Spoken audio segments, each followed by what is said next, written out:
اعوذ باللہ السمیع العلیم من الشیطان اللعین الرجیم بسم اللہ الرحمن الرحیم وبہ نستعین وهو خیر الناصر المعین رب اشرح لی صدری ویسر لی امری واحلل عقدۃ من لسانی یفقهوا قولی الحمدللہ الاحد المتعال صلوات علی عبادہ المختار الذین اذهب اللہ عنہم الرجس وطہرہم تطہیرا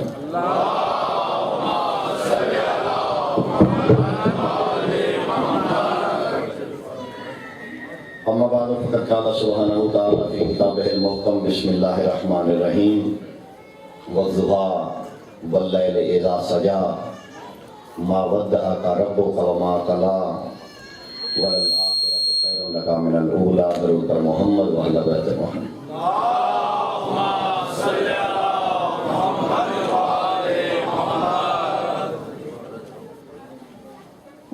مالک زمین و زمان دلیر امن 12ویں آقا کے ظہور میں تعجیل کے لیے مل کے بلند آواز سے درود پاک کی تلاوت فرمائیں۔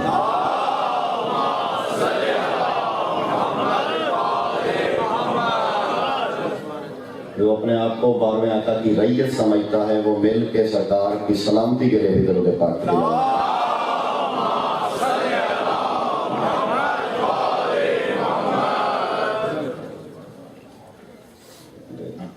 سائر وغیرہ بیٹھے مومنین کے سامنے تشریف کیا ہے آئیے جوان نعرہ صلوات اللہم صلی علی محمد وآل محمد آگے بہت جگہ ہے وَوَجَدَكَ ضَالًّا فَهَدَىٰ۔ میرے حبیب ہم نے آپ کو ضال پایا پس ہدایت کی۔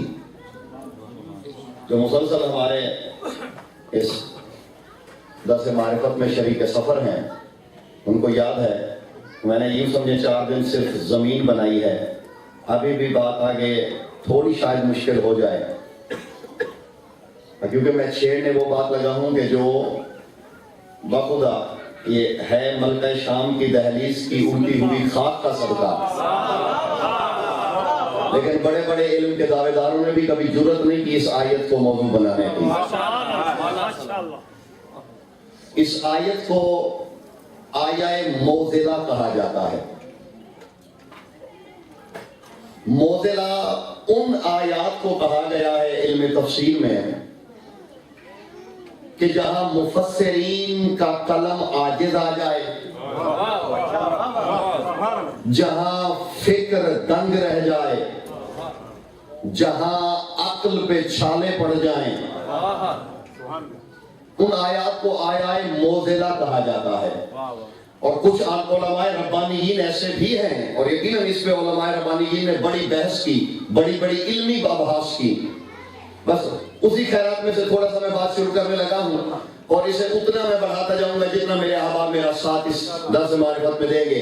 میرے حبیب ہم نے آپ کو ضال پایا پس ہدایت کی، آپ کو نہیں کی۔ وَوَجَدَكَ ضَالًّا فَهَدَىٰ کا نہیں ہے، آپ کو ضال پایا، ہدایت کی کسے کی یہ بات میں بتاؤں گا کیونکہ میں ابھی لفظی ترجمہ کرنے لگا ہوں۔ ہم نے آپ کو ضال پایا، میں پچھلی ساری آیت کی تفسیر پچھلی مجالس میں کر چکا ہوں جو ہوا موجود تھے، اسی آیت کو میں نے آخر میں رکھا تھا۔ ہم نے آپ کو ضال پایا پس ہدایت کی۔ مسئلہ یہ ہے کہ ہمارے ہاں رواج یہ ہے کہ پہلی کلاس میں استاد پڑھا دیتے ہیں العلم راست، کہ علم کا معنی جاننا ہے، پھر ہم مرتے دم تک اس کا وہی معنی ذہن میں رکھتے ہیں۔ جو معنی ہم نے ایک دفعہ پڑھ لیا وہ پکا ہو گیا، پھر ہم نے اس سے آگے نہیں بڑھنا۔ حالانکہ لغت عرب میں ان علماء پہ بھی حیران ہوں کہ یا تو انہوں نے خیانت کی ہے یا تو بغض مصطفیٰ تھا یا پھر در اہل بیت سے جدائی دوری تھی یا پھر اس در سے دوری اختیار کی کہ جو نبی کے علم کا در تھا۔ معنی و بیان پڑھنے والے طالب علم بھی جانتے ہیں کہ لغت عربی میں قرینے سے مفہوم اور معنی بدلتے جاتے ہیں، یعنی لفظ ایک ہوتا ہے، قرینہ معنی بدل دیتا ہے۔